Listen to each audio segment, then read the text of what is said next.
niya. Graduation na may apa. Graduation ni Aga si Maripik. Ah, Hindi pa pwede mag-BS pag...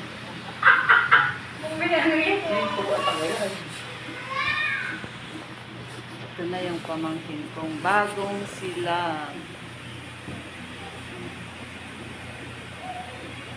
Bagong silang ng aking kapatid.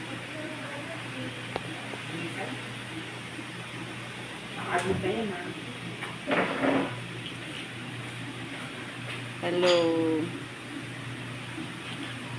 Pagod na pagod yan. Kalalabas lang niya. Ilang oras na? 3, 4, 5. 5 ngayon. So 3 hours lang, no?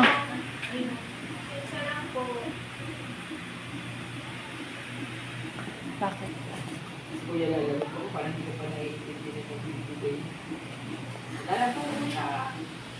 Si bisita niya na si ate. Bisita niya.